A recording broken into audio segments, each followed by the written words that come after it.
Hallelujah, praise the Lord. Pinakamataas sa pagpupuri, pagkawalhati sa ating pinakamahal Pansus lamang. Doble paggalang sa ating beloved Honorable Pastor Wilde Estrada Almeida, sa kanyang mga anak, at sa mga Hallelujah, praise the Lord. Sa mga viewers, mga bisita, magandang araw sa inyong lahat. Mga minamahal, ako po nagpapasalamat sa ating pinakamahal na Pansus. Ito po ang himala na binigay sa akin ang kaligtasan ng ating pinakamahal Pansus. Mga minamahal, nung that time na Sunday, nakataon na bisita ni ang ating mahal na pastor. Sunday, mga minamahal, ay may lumapit sa akin prayer warrior. Unang paglapit at nag-anyaya na magpasalamat, pagpatotoo ko sa mga pagpapala na kamtan ko sa mahal pa Jesus. Ganon rin na after mga 30 minutes, may bumalik na ikang workers at ito ay nagpapalala sa akin na magpapasalamat ko sa mahal pa Jesus. Subalit, hindi ko na sunod ang kanilang anyaya, ay ito, maminamal, may paalala sa akin ng mahal pa Jesus. Nung overnight prayer, mga minamahal, nung that time na ihanda ko yung service ko para papumunta dito sa gawain ng Friday night, mga minamahal, malapit sa akin yung poste ng Meralco, mataas, mga minamahal. Biglang itong pumutok, malakas yung kuryente, mga minamahal. At ito'y napunta sa akin, napulo po sa aking katawan, nandyan yung apoy sa dulo ng kuryente, mga minamahal. Ay ito, hindi ko na-rebuke, mga minamahal. Nagtaka ko aking sarili dahil nabigla ko rin, hindi ko naka-rebuke. Subalit, ang mahal pa Jesus, andyan yung pag-iingat ng kanyang mga anak. Hallelujah, praise the Lord, mga minamahal. Hanggang ito, huwag ninyo akong tularan, mga minamahal. Pag may angyaya, isang kapatiran na lumapit, nga magpasalamat at mapatotoo. Isa pa kay reminder sa atin. Kaya mga minamahal, pag may malumapit sa inyong mga kapatiran at mangangyaya at magpapasalamat sa Kanya, ay ito isagawa ninyo at sundin ang mga bagay na ito. Dahil ito hindi gawa ng tao, kundi gawa ng mahal pa Jesus. Dahil gusto marinig ang mahal pa Jesus. Yung mga pagpapala binigay sa atin ay ito'y iniluluhati natin at pagpasalamat sa Kanya. Mga maminamahal, bilang sundalo, andyan lahat yung mga gawa sa libutan. Lahat ng bisyo, nariyan mga minamahal. Subalit andyan yung taglay-taglay ko ang aking karamdaman, mga minamahal. Nandyan yung malaria, parang plus 4, mga minamahal. Kinuha ko nung sa Palawan. Dala hanggang sa Mindanao. I stay 12 years in Mindanao, mga minamahal. Makipaglaban sa mga kalaban ng gobyerno. Mga minamahal, nandyan yung rayuma ko. Nandyan yung ulcer. Lahat yung mga gamot na ginagamit ko, hindi oral, mga minamahal. Puro lahat injectable, mga minamahal. Puro mga ampules. Umpisa sa malaria, pasipalong plus 4. Naroon yung mga rayuma, ulcer, puro injectable yan, mga minamahal. Nung natapos yung serbisyo ko, nung nag-service ako sa Malacanang, mga minamahal, from Honorable President Cory Aquino, then to Honorable President Ramos. Ako po ay naging security ng Presidente, mga minamahal.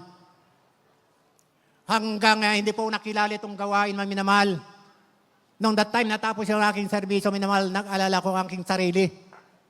Paano ngayon itong mga karamdaman? Baka hindi na ako aabot ng 50 years ang edad ko. Subalit nung nakilala ko, 1996, mga minamahal, ang gawain nito sa Cuneta Astrodome, sa pamagitan isang kapatiran natin dito sa Jesus Miracle Crusade, nagpaanyaya at nag-imbita sa akin na magdalo ko sa Cuneta Astrodome, ay ito, mga minamahal, sumama ko at pinakinggan dahil wala man mawala sa akin kung ako makinig ang mga salita ng Diyos doon sa dako ng Cuneta Astrodome.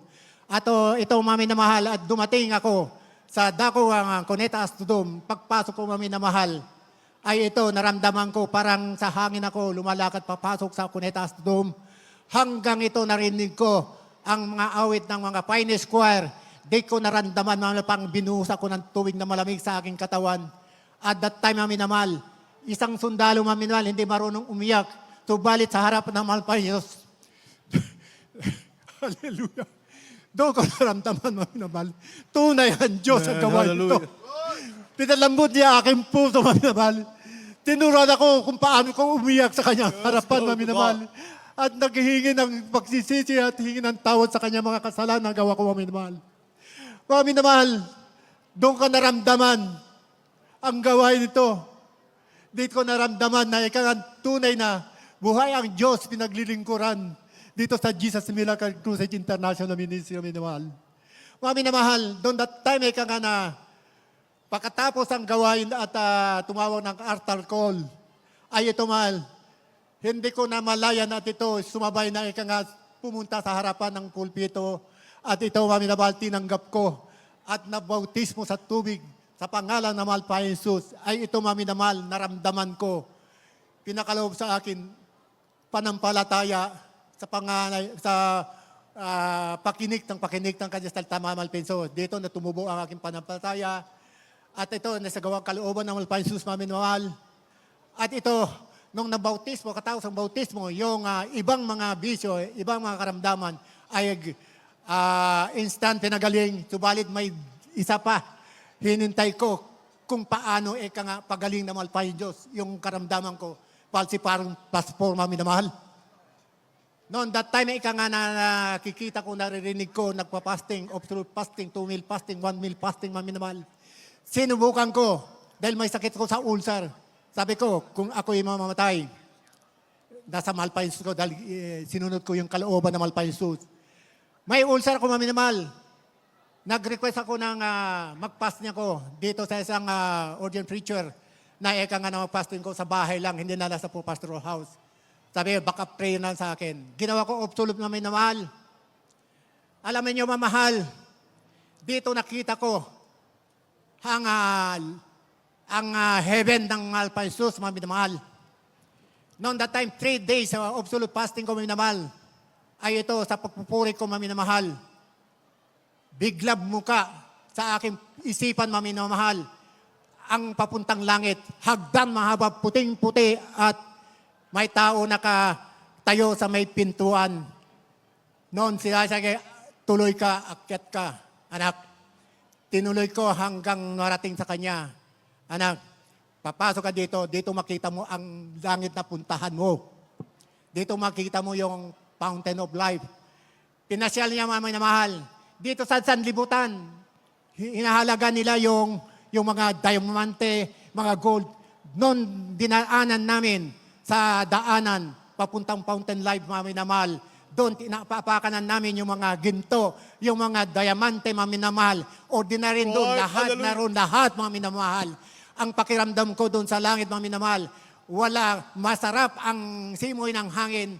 Masaya ang pakiramdam ko, mga minamahal. Wala kong iniisip na problema doon sa lugar ng mahal pa Jesus. Sabi niya, bandang huli, sinabi sa akin ng mahal pa Jesus, ipasyal kita sa gawain ko at makita mo ang mga nagpupuri sa akin.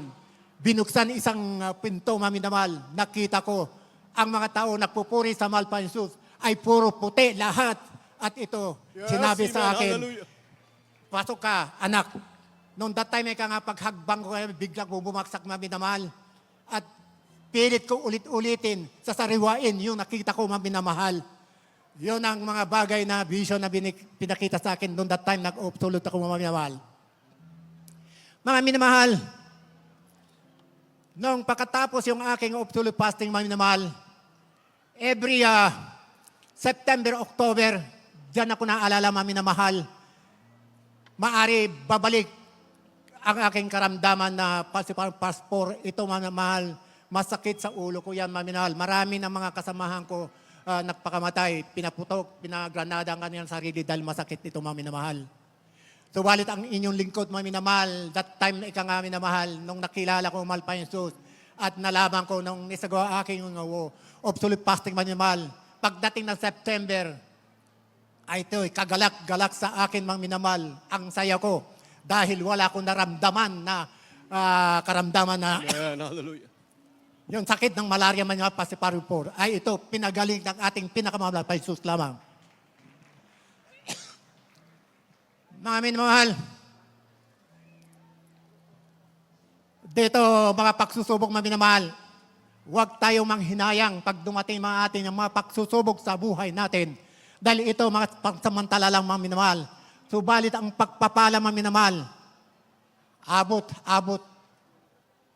Punong-puno, mga minamahal. Dati, mga minamahal, ako'y nag-uupa.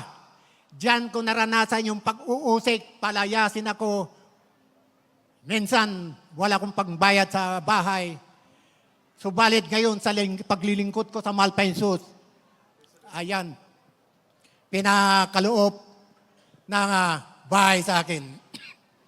Dati, nakikisakay. At ito, pinagpala ko, nakaroon ko ng sasakyan para ikaw magdalo sa gawain na ito. Maraming salamat, mga Jesus. Ang kapuriya pasalamat ay tanging dakila sa atin, pinakamahal pa Jesus lamang. In Jesus' name, thank you.